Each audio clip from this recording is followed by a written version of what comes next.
Hello, hello, hello, hello, hello, hello, hello.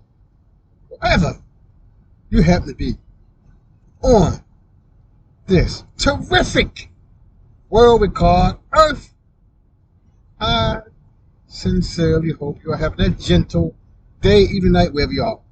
Once more, welcome to my channel. 3D topics. Specifically today, it's a blender topic because I'm using a blender modifier. There has been a lot of episodes or discussions of the warp modifier, but I'm gonna show you some features that some little details people had not shown you with the warp modifier. So I'm gonna add more versatility to the warp modifier. There you see, I have my scene set up. Step 1, you already see I'm using a different mesh. I looked at several warp modifiers and every last one had the plane. I'm using Harold the Cube to simulate a 3D mesh. When you use the warp modifier, I doubt you're going to be using it on your floor, on your wall, a 2-dimensional surface. You're going to be using that warp modifier on a 3-dimensional surface, such as on a human being, to make a mold on a frog. You may be making, I doubt it, but you may be making warts on a frog. But you know, a mole, a wart, you can use it to make probably limbs, like a finger, a toe, or etc. So you're going to use it on a 3D thing. You're going to use it on a 3D surface, not just on a 2D fat plane. So I got it set up.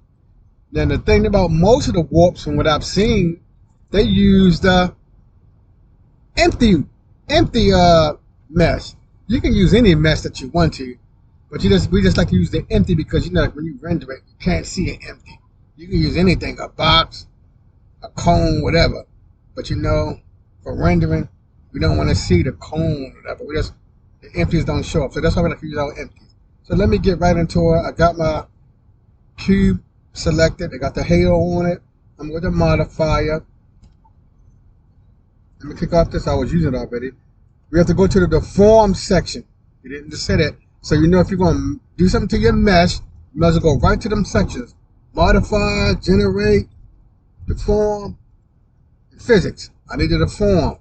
So I'm in the deform section. Let me look down here for warp.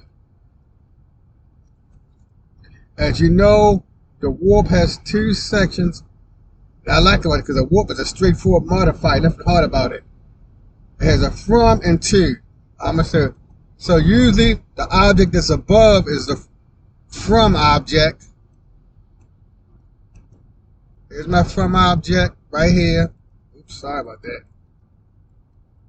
Here's my from object. And usually the one that's at the bottom, usually gonna be the to object. So keep that in mind when you use it. Don't get confused.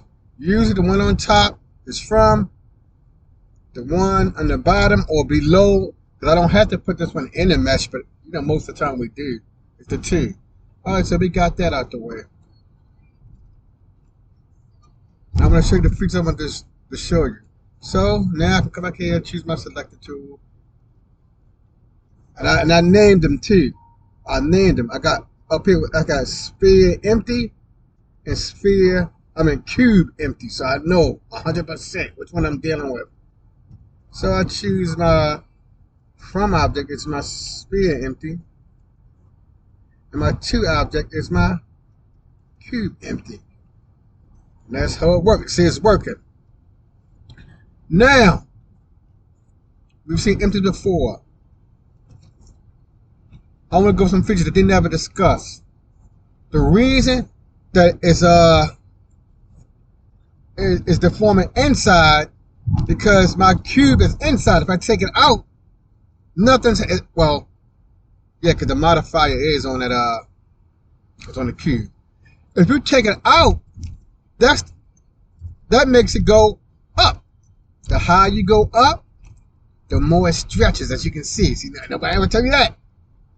So when you drag the 2 one up, it deforms more. No one to see. I mean, I say I'm making it more versatile. I'm making it more versatile. And then I can still grab my 2 object, which is my sphere, and it would do everything it can to follow it. Remember, it's way up there, so that's why it looks so, yeah, I got that thing. Yeah, that cube way up there. If I bring it down some, it adjusts accordingly. So they never talked about that when I saw it. I'm going to bring it back in. So if I bring it inside the object, it will move towards the object. That's the main thing. Wherever you move the 2 object from, the mesh will try to follow it. Like I move it over here, you see? That what makes it so versatile and so powerful. I don't even got to move my sphere anymore. I'm going to move it. And it will always go towards that 2 object. No matter where I put it at. Alright, so we got that clear. I just want to move it back inside now. Take my cube, grab X, drag it back inside. Oh, it's not inside. I'm going Shift S, selection the cursor. Okay, now it's inside completely. So let me move this on.